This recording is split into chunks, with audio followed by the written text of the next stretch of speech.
Beleza? Tio Richard mais uma vez na área aqui com seus cabeções. E aí, pessoal, tudo bem? Estão conseguindo acompanhar direitinho aí as nossas videoaulas?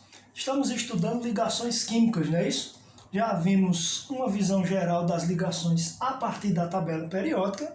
Nós já vimos também como se forma uma ligação iônica, a formulação dos compostos. E agora eu vou mostrar para vocês, importante essa aula, hein?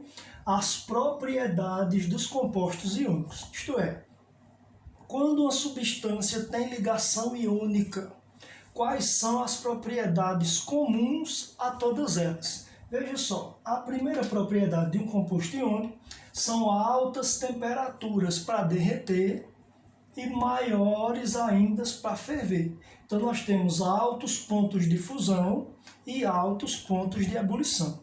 Isso dá a eles, os compostos iônicos, resistência ao calor, isto é, estabilidade térmica. Substâncias que suportam altas temperaturas têm alta estabilidade térmica, beleza?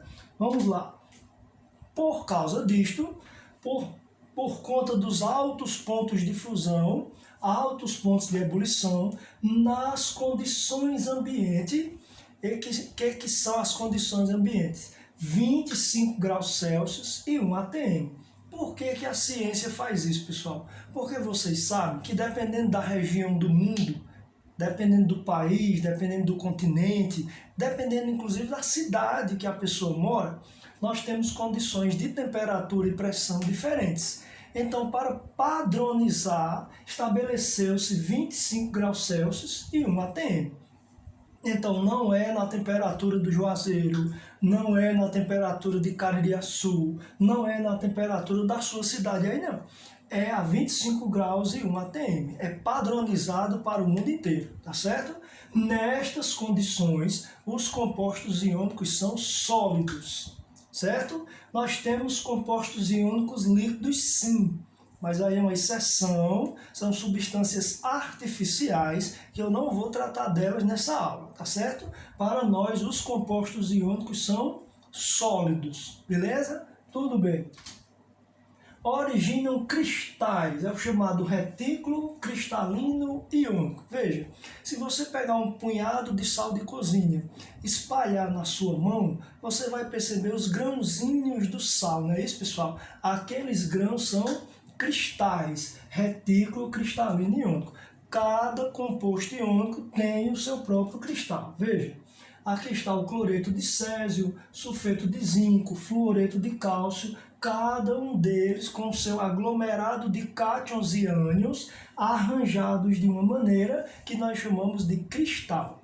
Retículo cristalino iônico. Então, os compostos iônicos originam cristais, beleza? Vamos revisar esse primeiro slide.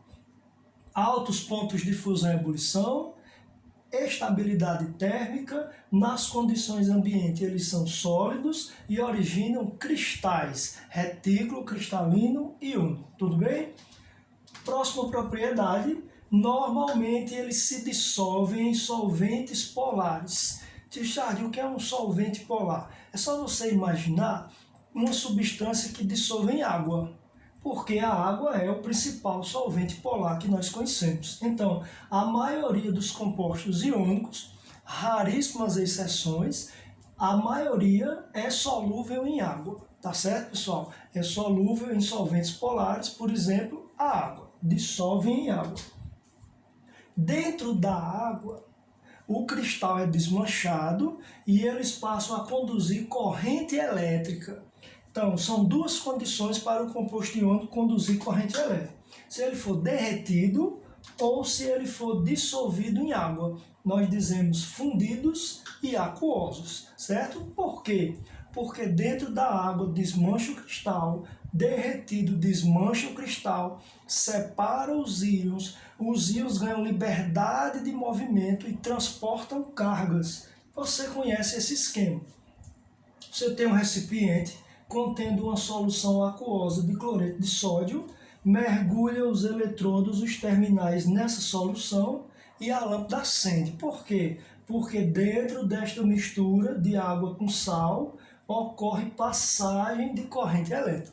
Vocês entendem? Então, o composto iônico, se for derretido ou dissolvido em água, conduz corrente elétrica. Agora, se ele estiver sólido, ele não conduz corrente elétrica, tá? Quando é que ele conduz? Derretido ou dissolvido em água, beleza? Vamos lá, últimas propriedades. São duros. O que é que significa ser duro? Ele risca superfícies. Se você quiser fazer a experiência, eu não aconselho. Você pega um punhadozinho de sal, joga em cima do capô aí do carro da sua casa e dá uma passadinha assim, você vai ver que arranha. Faça isso não, hein, cabeção? Essa capacidade de arranhar nós chamamos de dureza.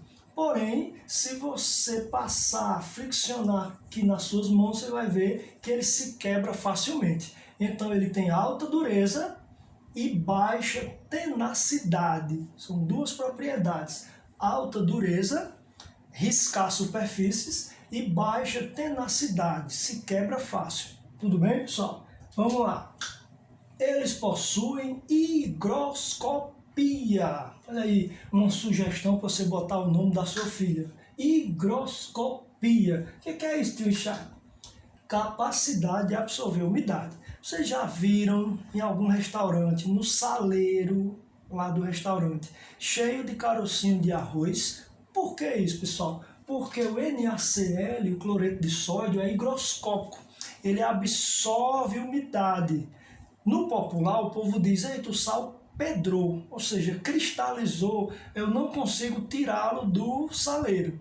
Por isso que coloco o grão de arroz, porque o arroz também é higroscópico. Quem de vocês já ouviu falar que o celular da pessoa caiu na água e a pessoa tira e corre e coloca no tubo de arroz? Já aconteceu isso com vocês? Então, porque ele possui higroscopia, absorve umidade. A soda cáustica também é assim. A soda cáustica ela é tão exageradamente higroscópica que ela acaba se dissolvendo nessa umidade. A gente chama isso de deliquescência. É o exagero da higroscopia. E a eflorescência é aquela capacidade de, uma vez absorvida a água, se você aquece, ele perde a água facilmente. Não deixa, então, acumular umidade no corpo. Vocês conhecem a sílica gel. Você já viu? Pacotinho de sílica gel. Você comprou uma bolsa, comprou um cosmético, comprou um sapato, e dentro da caixa vem esses pacotinhos aqui. Sílica gel para absorver a umidade, não deixar criar umidade no objeto, para não criar mofo, não criar fungos. Vocês entendem? Aqui está escrito do not eat, que significa morena em francês. Quer dizer, não coma não, porque senão você vai morrer, viu? É a sílica gel. Beleza, vamos lá. Questão do Enem, falando sobre a soda cáustica, que nós vimos agora há pouco. Que esta soda cáustica tem deliquescência, absorve tanta umidade que acaba se dissolvendo nela. Veja o que o Enem dizia. A soda cáustica pode ser usada no desentupimento de encanamento doméstico e tem em sua composição o hidróxido de sódio como principal componente, além de algumas impurezas. A soda normalmente é comercializada na forma sólida, mas que apresenta aspecto, entre aspas, derretido quando exposta ao ar por certo período. O fenômeno desse derretimento, entre aspas, quer dizer, não é um derretimento, decorre da... Ele absorve a umidade do ar e acaba se dissolvendo nela, dando esse aspecto de derretido. Letra A, absorção da umidade presente no ar atmosférico. Tudo bem? Então, letra A de absorção. Tá bem facinho? Beleza, chama deliquescência, questão do Enem, hein, pessoal? E para encerrar, a propriedade que pode ser atribuída à maioria dos compostos iônicos, isto é, aos compostos caracterizados predominantemente por ligação iônica. Vamos lá. Os compostos iônicos dissolvidos em água formam soluções ácidas? Não. Quem forma solução ácida dentro da água são os ácidos, não são os compostos iônicos, certo, pessoal? Dissolve-se bem em gasolina. Pensa comigo, composto iônico dissolve em solvente polar. principal exemplo é a água. Gasolina mistura com água? Não. Então gasolina é um solvente apolar. Se o composto iônico dissolve bem em solvente polar, ele não dissolve bem em gasolina, porque gasolina é o quê? Apolar, tá certo? Vamos lá. Letra C. Derretidos, fundidos na fase líquida, conduzem corrente elétrica. Está aí a propriedade comum a todo composto iônico. Letra C a resposta. Possuem baixos pontos de fusão e ebulição? Não. Os pontos de fusão e ebulição são altos, beleza? Propriedades dos compostos iônicos. Dá uma revisada no vídeo